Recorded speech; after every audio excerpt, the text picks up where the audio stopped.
So yeah, we were just in Genesis 2, right? So of course this continuation from the last one that stopped. That junk only got 2.5 minutes before it stopped. Of him bringing a water in the ground. What I got you at right now? I was on Genesis 2. So right this here, right? So now you look at, go back to Isaiah 53 and 2.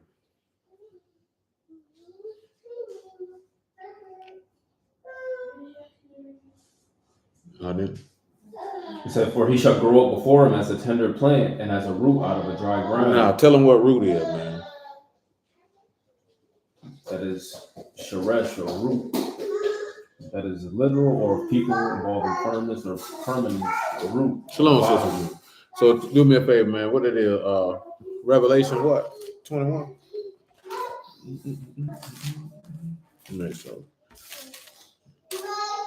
Nah, 22, right? 22 and 16. I want you to just listen to what he say. What he called himself. I, Yahushua, have sent my Malachim to testify unto you these things in the assemblies. I am the root and the offspring of David and the bright and morning star. Now, I just want you to give the Greek definition for root. That is rizah. That is a root, that which like a root springs from a root, a sprout, a shoot, a metaphor for offspring or progeny. Now go back to Isaiah 53 and 2 and tell him what root is one more time. Now he tell you he the offspring of David. Now we ended reading verse 3 where he talk about the sure mercies of David. Continue though. The definition for root. That is sheresh, that's a root literal, or of people involving firmness or permanence, or root, or the bottom as the lowest stratum. In order this root of people of permanence or off, the literal like the offshoot, the root, that which is going to produce something. I want you to go to John 12 and 23 on general principle. And after that, I want you to go to Zechariah 9 and 11 on general principle.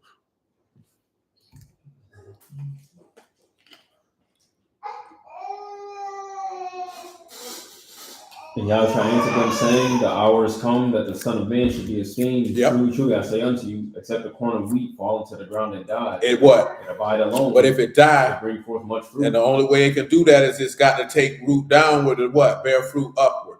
Now, the point that we get with this is, he said, as a root in a what? Dry ground. Let me ask y'all a question, man. Can a root grow in dry ground? Of course it can't. You know what I'm talking about? That's impossible. Nevertheless, what I asked you to get? Zechariah 12. Zechariah 9 and 11.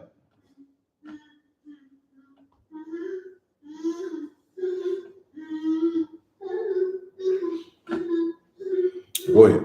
As for you also, by the blood of your covenant, I have sent forth your prisoners out of the pit where it is no water. Turn you to the stronghold, you prisoners of hope. Even today do I declare that I will render double unto you. He said he got him out of the what? That what? That pit that was no what? No water. Okay, so now he this root coming out this dry ground, correct? Romans 8 and 10.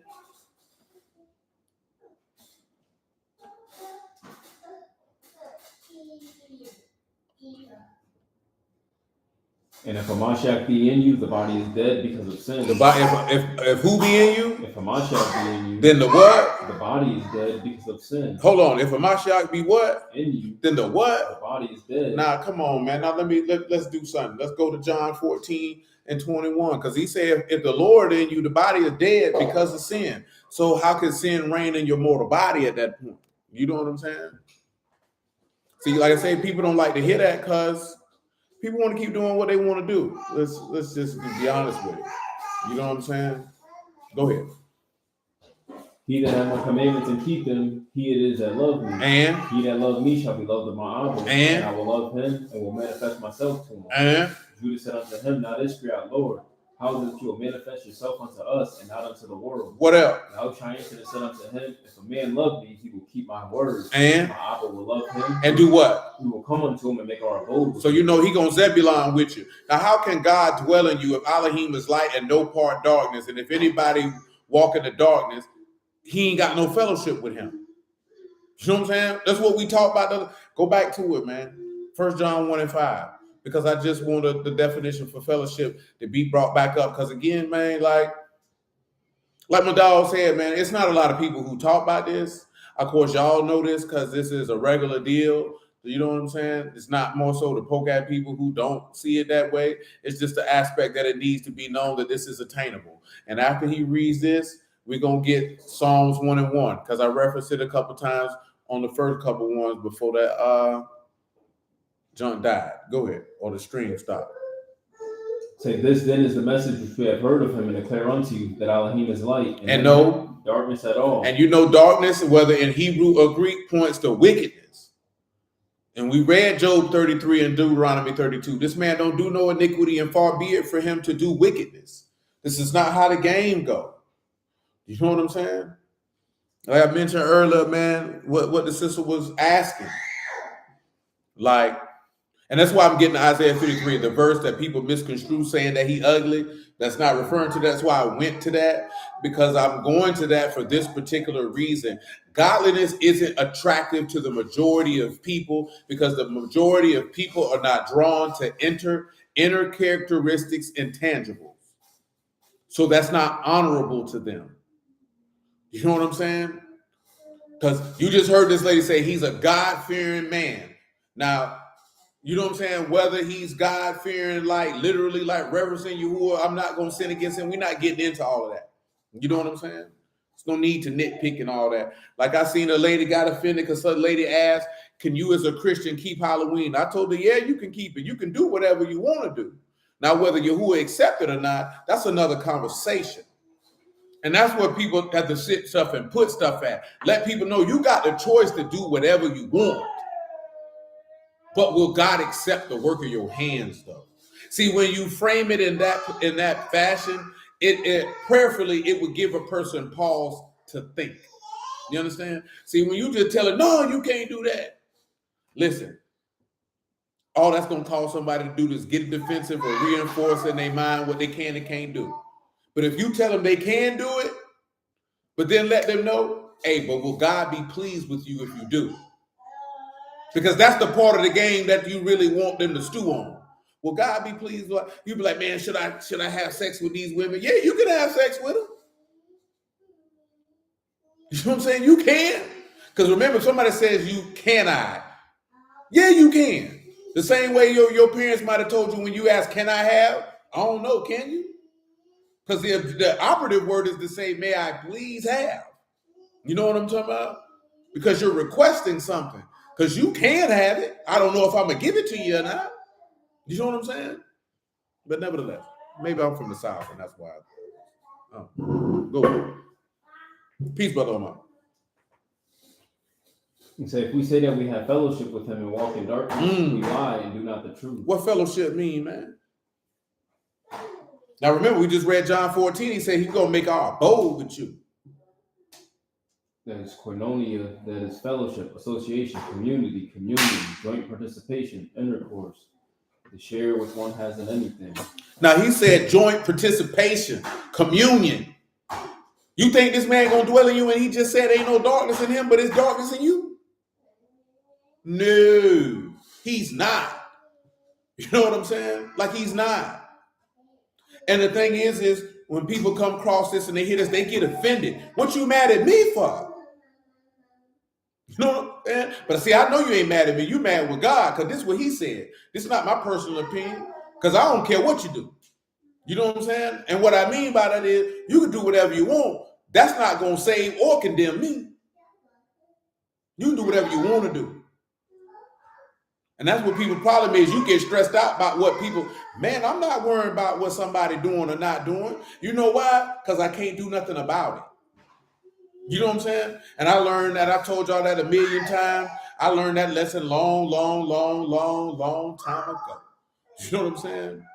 That the one thing you can never do, you can't do it with your children. You know what I'm saying? See, bump adults, you can't even get your children. Man, your children gonna do what they want to do. See, the objective is that they love and desire to please you enough to follow your instructions, that they reverence and respect you enough to follow your instructions. But the reality of the situation is you can't even control what they do. Once you realize that the only person's behavior that you can control is your own, man, life become a whole lot easier and a hell of a lot stressful. Because life's stressful enough. You know what I'm saying? Just life by itself is stressful enough. The last thing you want to be stressed about is what somebody is or isn't doing. You know what I'm talking about? I see people like that on job sites all the time. Them people stressed out about them contractors. You know why? Because they can't control what they do. The only thing they can control is if they hire them or fire them. You know what I'm talking about? And then again, you still bringing on somebody, and you concerned if they gonna do their job. You know what I'm saying? So, man, that's the only thing you can do is control what you do. And what I mean by that also is you can control who has and who doesn't have access to you. And Yahuwah controls who has or doesn't have access to him. And how do we know this? John 14 and 15. We good for John. That's all we needed to point out. John 14. Hey, cut it out. That's enough.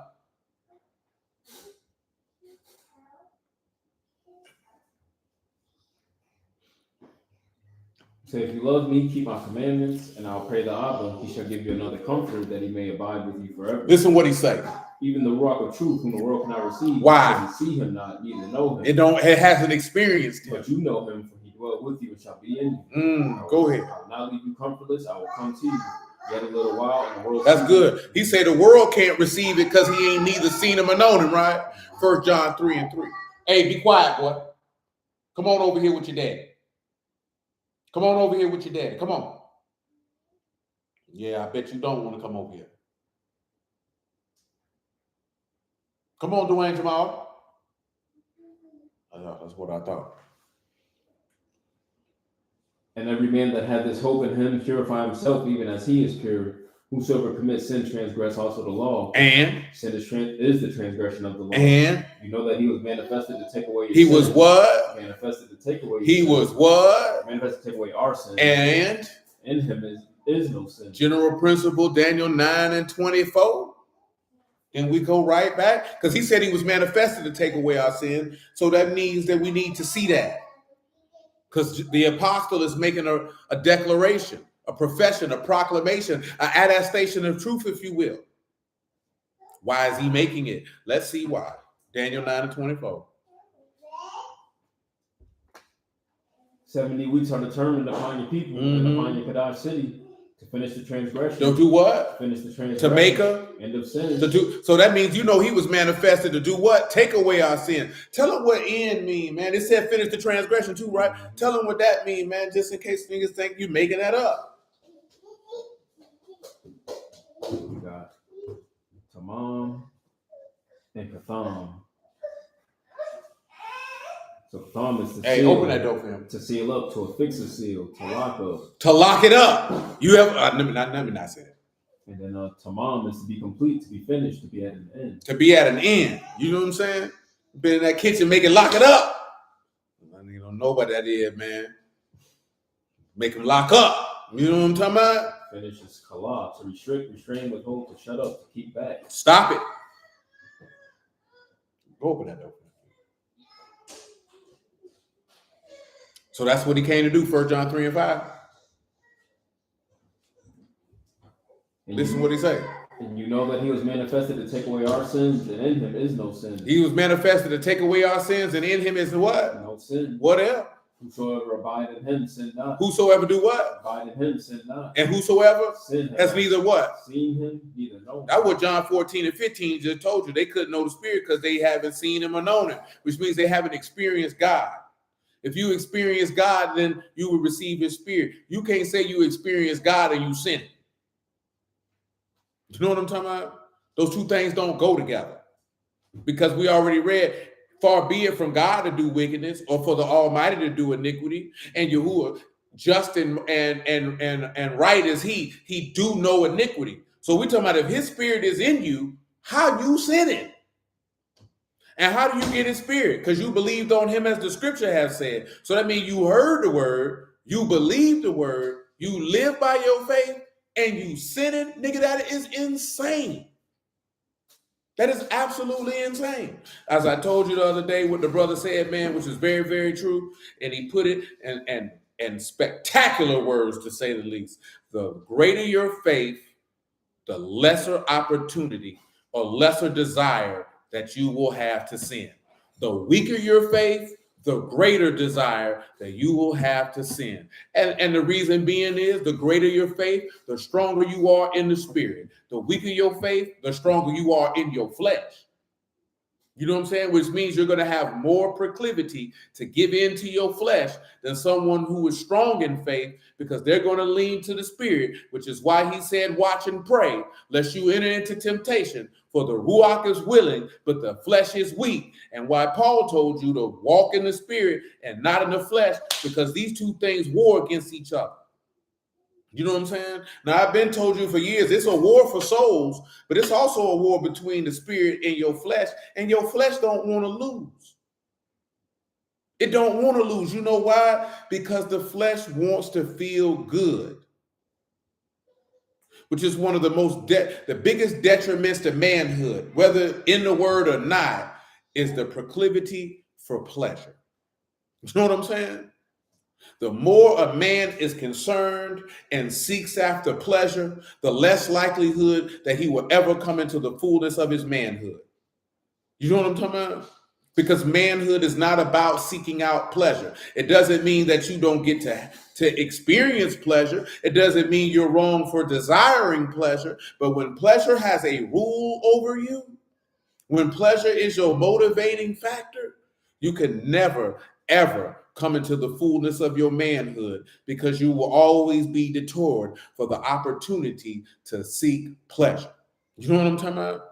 See, children want to have fun and seek pleasure. Men are not supposed to be moved by that. You know what I'm saying? Because it can be a distraction depending on the circumstance. The flesh fight to stay alive. That's why we must guard our hearts day in and day out. And that is a fact. And that's what Proverbs 4 tell you, to guard your heart, for the issues of life proceed out of them. So you have to guard your lab or your inward man. You know what I'm talking about? You have to protect it. Because if you do not, you're more than listen, man. When that man say, "Hey, man, evil communications corrupt good manners. Some of you have not the knowledge of Elohim. I speak this to your shame." That's not a just some random words that he's saying to this assembly in Corinth. You know what I'm saying?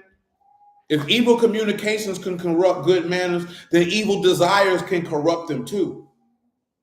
So you have to make sure, and remember, evil is not just what we're looking at as evil as something diabolical or dastardly on an extreme criminal level. It's just anything that's contrary to the spirit, knowledge, power, wisdom, and understanding of your maker. You know what I'm saying? So again, as he told Cain, if you do well, shall you not be accepted? If not, sin lie at the door, and that desire will rule over you. That's what he told him. Read it for him, man. Genesis 4 and 7, man, and then Psalms 1 and 1.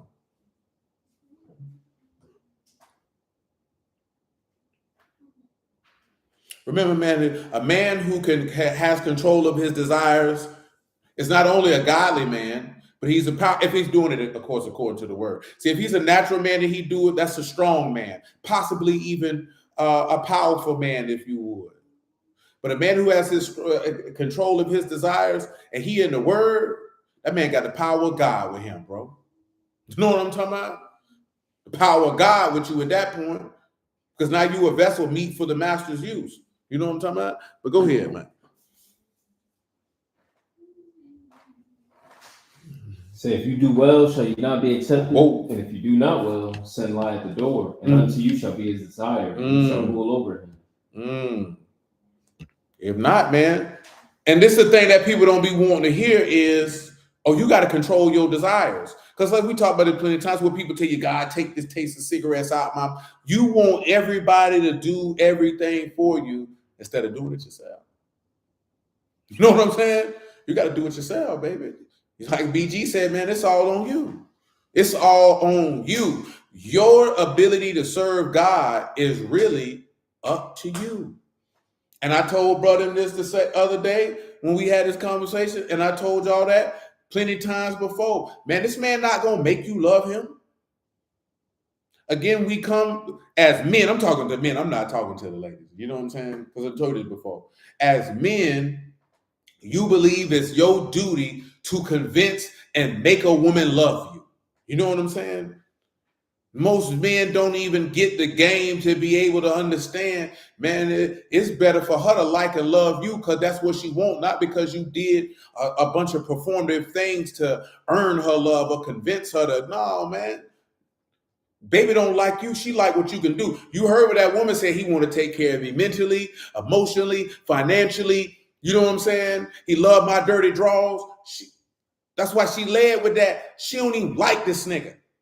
And I ain't even talking about his forfeits, his characteristics. I mean, his physical attributes. She don't like him intangibly. What you like is the fact that he put you here. You know what I'm saying? He didn't even, she stated, I told this nigga I don't like him like that. He still want to be my friend. See, that's why people think God do that. You know what I'm saying? Like he not finna try to win you over. He wants you to love him because it's your desire to. He wants you to serve him because it's your pleasure to. He wants you to follow him because you want to. The thing is I'm gonna put out there who I am and what I'm about, and you either gonna get with that or you not. And most men don't know how to do that because nobody ever told you to do that. Nobody ever told you, hey, build yourself into the type of man you want to be. And this is how you can draw people to you. He said, if I be lifted up, I draw all men unto me. See, people take that, oh, he go after the sheep. This man ain't chasing nobody. No, sheep herdsman, he's saying that his forth is a shepherd because a shepherd take care of those that are already his. You know what I'm saying?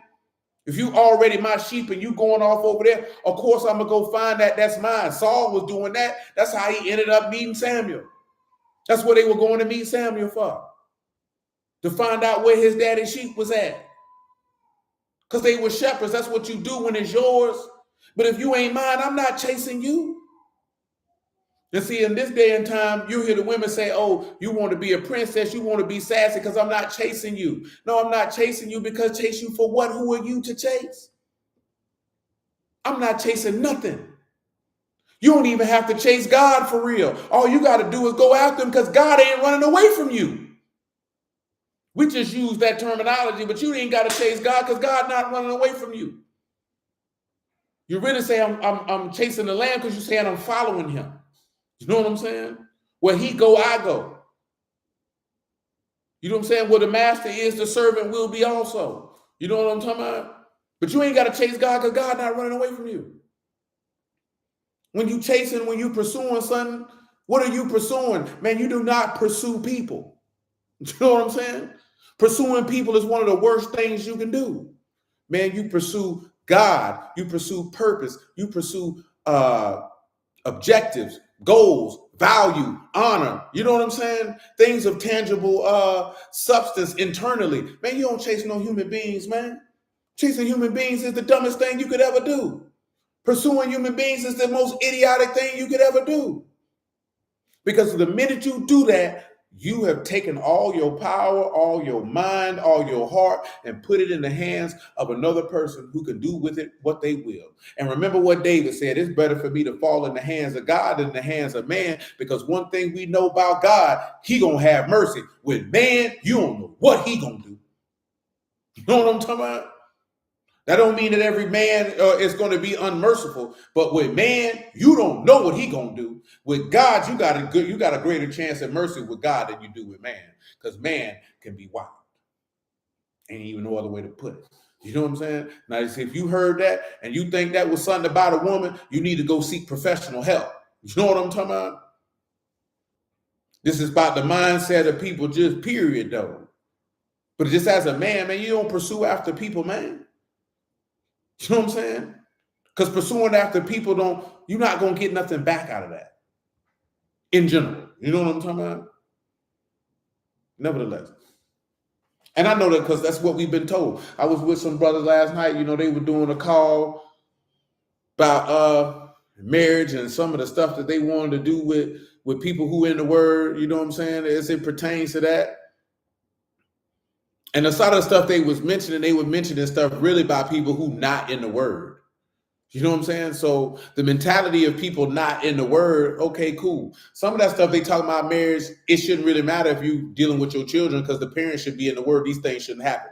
But when you're dealing with adults who already in it, they have to unlearn certain things, man. You know what I'm saying? A certain thought processes are coming at stuff because you can't come into the sanctified house bringing the unsanctified thoughts, ways, doings, and attitudes with you. Shalom, Brother Marcus. You can't do that. Because that man don't want that in his house. You know what I'm saying? That's why, and the young lady, she didn't have no problem with what I said. Like, nah, man, God don't care about if you attracted to this person or not.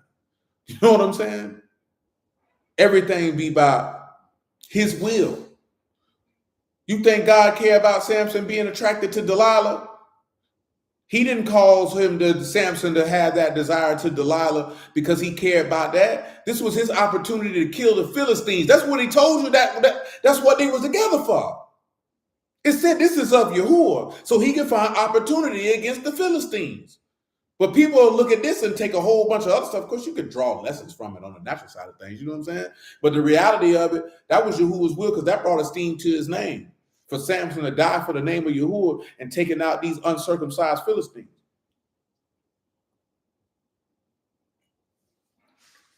Psalms 1:1.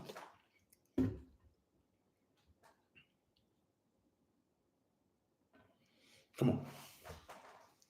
Baruch is the man that walked not in the counsel of the ungodly. Tell him what counsel means. It's probably one of the biggest mistakes that people make. That's a song. That is counsel, advice, or purpose. So, blessed is the man who don't walk in the purpose or advice of the ungodly. Tell him what ungodly mean by definition and start the verse over from the top.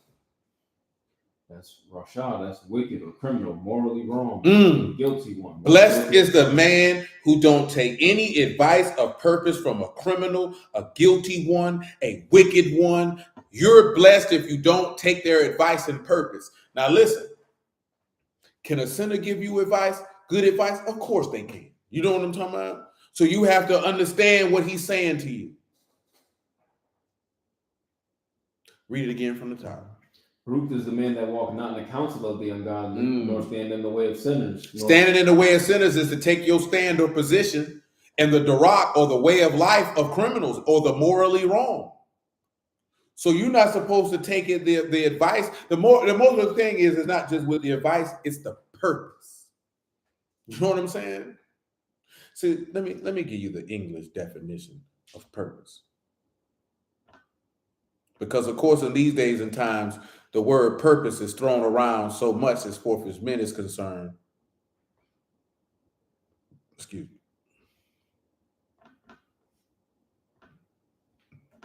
When you look at purpose by definition, the reason for which something is done or created for which something exists, design or intend for a particular use, having something as one's intention or objective is the reason which something exists or is done or the goal or one aim one is working towards. Biblically, the definition of purpose is divine intention between God's actions. So when you talk about chasing your purpose, and of course, some people look at, I'm going to be honest with you. Most of the things that people do for a living, that is not what you were created for. You know what I'm saying? If you genuinely believe that you were created to do some type of menial task, you know what I'm saying? No matter how much you enjoy said task. No. He told you what man was made for. Man was made for God. You know what I'm talking about? That's why the number one thing, and you talking about purpose you're supposed to be chasing is God. You know what I'm talking about? Because that's what you were created for. That was the reason why you exist. That is the reason why you were created. That was the design and intent for your usage. That is the objective. Hold on, let me find that verse. I think that's what the Lord said that. Hold on one second.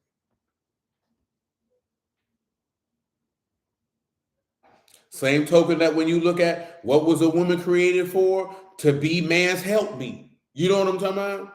Period, point blank. Now, whether you like that or not, take that up with God. That's not my problem. I can't do nothing but tell you what the words say. I can't give you my personal thoughts, opinions, and feelings when it comes to that, because it doesn't matter. When you read the text, is that what he said? Ain't that what he said, Sibby? So it don't matter what I think. I mean, that's what he did it for. Now, some people don't like to hear that. And that's because of our modern way of doing things. And that's fine. That's your business. Take that up with God when you see him. Go to 1 Corinthians 11 real quick, man. I think that's what it is. I won't pick it up about verse 5, man. Tell me what that says. 1 Corinthians 11 and 5. I say, but every woman that pray or prophesy with her head uncovered dishonor her head, for that is even all one, as if she were shaven. Go ahead. For if the woman be not covered, let her also be shorn. But if it be a shame for a woman to be shorn or shaven, let her be covered. Go ahead. For a man indeed ought not to cover his head, for as much as he is the image and esteem of Elohim, but the woman is the esteem of the man. For the man is not of the woman, but the woman of the man. Neither was the man created for the woman, but the woman for the man. For this cause ought the woman to have power on her head because of the Malachim. Nevertheless, neither is the man without the woman, neither the woman without the man and the Lord. For as the woman is of the man, even so is man also by the woman, but all things of Elohim. All things of Elohim. Now, the main component while we're reading that is, right, said the woman was made for the man. But the key thing is that you see from having discernment that clearly the man was made for God. You know what I'm talking about? So that's the purpose that you were created for. Ecclesiastes 12 and 13 on general principle. I think I might have had the words backwards in my head, you know what I'm saying? But God wasn't made for man. Man was made for God, and that's your purpose and that's your intent. Now, what your purpose or intent is on the natural side of things, meaning your intentions and objective that you want to achieve, that's different. But don't think that you were created to be an athlete, or you were created to be an entertainer, or you were created to be a construction worker or a plumber or an electrician. No, you weren't created for that. That's the vocation you took on. And there's a difference. You know what I'm saying? You weren't made for that. I know that's just terminology that we use, but some people do genuinely believe that they were made to do work in this particular fashion. No, you just might have an ability, or you just might be good at it. And then you begin to work hard to perfect that skill. But don't think God made you for that. You know what I'm saying? He made you to bring honor and esteem to his name. Go ahead. So let us hear the conclusion of the whole matter. What's the conclusion? Fear Elohim and keep his commandments. For this is the whole duty of man. Tell him what duty means, man. It ain't even there, so don't even worry about it. Go back to Psalms 1:1.